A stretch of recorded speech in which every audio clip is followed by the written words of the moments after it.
Halo, assalamualaikum sanak-sanak saudaranya.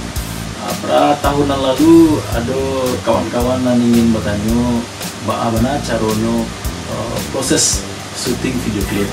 Nah, mungkin kali itu ada kesempatan untuk mengajak kawan-kawan untuk mencari bagaimana caranya membuat video klip Minang. Nah, yang perlu diingat untuk membuat video klip Minang itu adalah penyanyi. Nah, penyanyi nak apa sih ya? Laki-laki atau produksi. Kalau produksi, maka pastikan dulu sampai lokasi ko aman. Kalau misalnya di rimbo atau di danau atau di kolam, cari sama-sama ko, ada gula ko, ada labi ko, ada buaya ko, preso pasti menalu. Pantak anak orang ko, baik radio ko. Nah,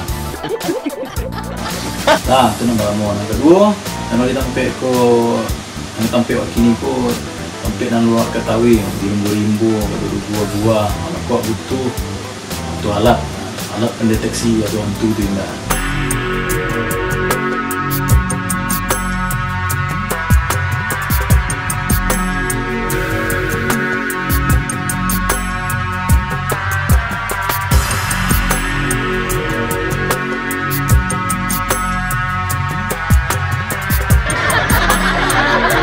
Percaya sana kok alat yang kami pakai kok alat untuk mendeteksi hantu.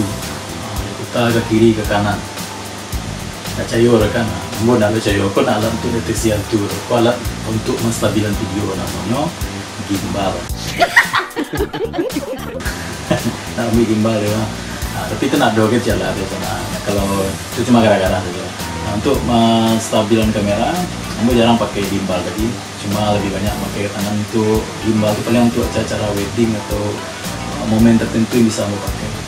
Nah, balik wak cara buat video tadi. Setelah tampil ko aman, tampil ko baru letaklah penyanyi di tampil posisi yang tadi yang lawak tentuan. Ambil lah berapa ambilnya mungkin laki jauh ke kiri kanannya lah. Setelah itu lapas, kemudian kira-kira nanti kalau lah diedit hasilnya lah terbayang. Karena gambar video sabalunnya lah dieditnya lah ada dalam dalam dulu kepala bantunya lah terbayang. Jadi itu proses ko. Mungkin tak banyak bobot tim dah. Paling ya sikit tu dulu. Seorang tukang pacik tip ko kawan puana tu pacik tip nak kana suara dah. Pengen kotak.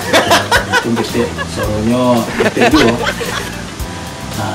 Dan cik lain ko kawan palun ko apa ko untuk bawang untuk mamanan tampil kalau nak function lah. Abang garah nak tu ke jalan.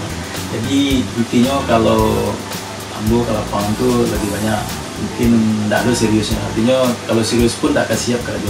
Serius kalau mumpuk penyanyi lah tanggang lah mana kui lah. Awak pengen relax saja. Jadi kalau relax hasilnya pun tidak kaku dah. Pokoknya hasilnya kurang menonton pun rasa terhibur. Nah, sana bisa mencari hasil yang ambo syuting dan hasil yang lah ambo edit mudik ke hasilnya.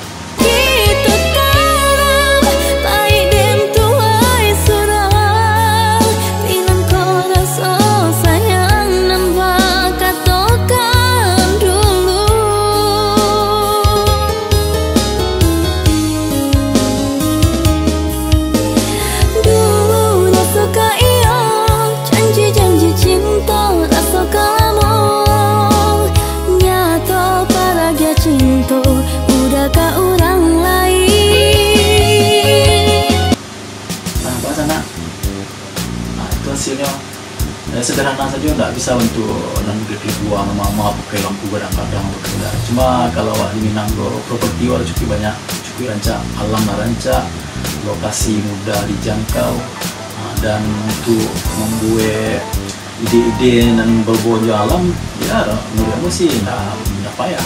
Wah, tinggal mencari cerita lagu, mencocokkan dia ekspresi penyanyi, dia tampil yang tampil. Nah itu. Kira sana besok kau buat lo nan berbeda. Kau nak vlog ya dong, kau nak artis lo apa di vlog. Yang ketujuh silakan subscribe. Tapi kalau tidak, ya subscribe je lah. Subscribe itu gratis loh. Bisa lo penyemangat untuk kami buka radio kalau lebih semangat ya. Ya sana, assalamualaikum warahmatullahi wabarakatuh.